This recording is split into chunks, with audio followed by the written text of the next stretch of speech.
This time, it wasn't a joke. Not a comedian, not some late-night clown. It was the Terminator. As an immigrant to this country, I would like to say a few words to my fellow Americans. President Trump sought to overturn the results of an election, and of a fair election. President Trump is a failed leader. He will go down in history as the worst president ever. The good thing is that he soon will be as irrelevant as an old tweet. I'm very aware of Kristallnacht, or the Night of Broken Glass. It was a night of rampage against the Jews carried out in 1938 at the Nazi equivalent of the Proud Boys. While Trump ran around chasing headlines and dodging court dates, Arnold Schwarzenegger calmly went live and dropped a nuke. He called Trump the worst modern president, then said the Proud Boys? Basically Nazi stormtroopers. But what really stung? It wasn't the insult. It was who said it. Arnold, rich, respected, and everything Trump wishes he was, said it without yelling, just facts. And Trump? You know he felt that one. This wasn't a punchline, not a comedian, not some talk show puppet. It was the Terminator. Trump's busy chasing cameras and dodging courtroom. Meanwhile, Arnold goes live and drops a bomb, calls Trump the worst president of our time, then compares the Proud Boys to Nazi stormtroopers. But the real sting? It wasn't what was said. It was who said it. Arnold. Rich, serious, and actually respected. Didn't need to scream, just spoke the truth. And Trump? Oh, he felt every word. I have a great idea. Why don't we switch jobs? You take over TV because you're such an expert in ratings, and I take over your job.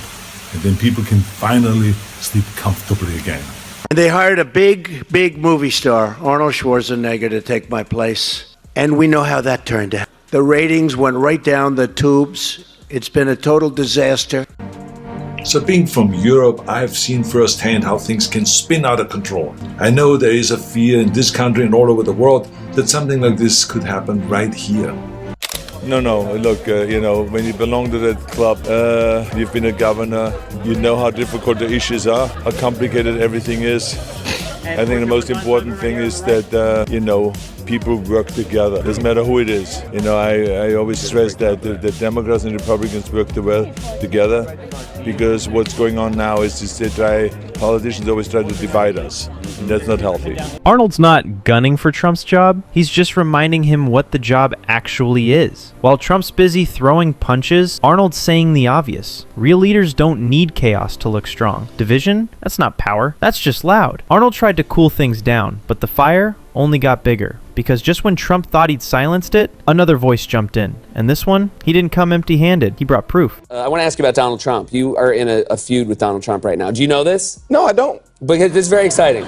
Oh, for really? me, because he doesn't like me either. And so anytime there's somebody new he doesn't like, I feel a fraternity, a brotherhood with this. Okay, so we're having beef? You're having beef because I guess you said in an interview that you were a better golfer than him. And then you told a story, is this true, that he signed you up for one of your golf clubs and didn't tell you? Yeah. So you had to pay, No, I didn't pay. Okay. I got a bill. Arnold asked for unity, then Samuel L. Jackson showed up with way less calm and way more attitude. He didn't go looking for drama, but with Trump, it finds you. As Sam put it, Trump not liking you, that's basically a badge of honor now. What started as a dumb golf story turned into a petty little bill. Trump signed him up for a club membership without asking. Sam didn't pay, but he definitely didn't forget. Somebody did send me something today that said Trump said he didn't know me. He said he didn't know you. I actually have his tweet right here. Tweet. This is very exciting. So there you go. It says, I don't know Samuel L. Jackson to best of my knowledge, haven't played golf with him, and think he does too many TV commercials. Boring, not a fan. Not a bad thing. Now, it's very interesting when Donald Trump says someone is out on TV too much, because, he's with exposure, he thinks it's very careful to just barely be on TV at all. Barely get yourself out there. But is that true? You say, you claim right here you have met him. Yeah, I've met him a lot. You've played golf with him. I played golf with him. He claims... I actually played golf with him with Anthony. Then came the plot twist. Trump jumped on Twitter. Never met him, never played golf, not a fan. Classic Trump denial. Blame the ads, dodge the facts. But Samuel, he remembered everything. They didn't just meet. They played golf multiple times. There were witnesses, and yes, the bill showed up. So what is it? Selective memory? Or just another round of Golfgate? Trump says he forgot, but the bill didn't. Team Samuel or team I don't recall? Drop it in the comments. The morning of September 11, 2001, when Donald Trump went on TV and claimed he had the new tallest building in downtown Manhattan. It's also the 7th anniversary of the day he tweeted this. I would like to extend my best wishes to all Even the haters and losers on this special day, September 11th. You gotta hand it to him. He always knows the wrong. While the country mourned, Trump found a different angle. He went on television and pointed out that his building was now the tallest in Lower Manhattan. Years later, on the anniversary of that day, he tweeted, "Best wishes to all, even the haters and losers." Samuel didn't have to add much. He just paused, because sometimes the only punchline you need is the quote itself. But as always, we want to be clear. Everything you're seeing here is based on real, verifiable statements and public footage. And speaking of consequences, Trump's next move didn't just stir emotions, it rattled international trade. Now, if you thought that tweet was bad, just wait. Because next, Trump picks a fight not with a celebrity, but with Canada's oil supply. Stay tuned. Tariffs on over $90 billion worth of U.S. goods. We are in intensive negotiations with the Americans and in parallel preparing reprisals if those negotiations do not succeed. After the tweets and name-calling, Trump moved on to something bigger, tariffs. In March and April 2025, he slapped 25 to 50% taxes on Canadian steel, aluminum, and cars, all under national security. Yes, really. Canada hit back fast. $30 billion in U.S. goods, oil, tools, food, all targeted. The Canadian steel producers warned, supply chains across North America, total chaos. And back in the U.S., manufacturers were already hurting. Prices up, jobs down. Still, Trump stood in a steel plant, smiled, and said, "No one's stealing your industry." Funny. Factories were already going quiet. Sometimes the loudest promises echo in the emptiest places. But if you thought that was the end of it, hold on. Because while Trump rattled global markets, someone much closer to home was caught in her own storm. And this one hits way too close to the border. Gay, lesbian, and transgender children, some who fear for their lives. And the people who pick our crops, who wash the dishes after we eat in restaurants and work the night shifts in hospitals, whose interests are furthered by a polarized America. And that, but it helps I believe that unity in this country is possible.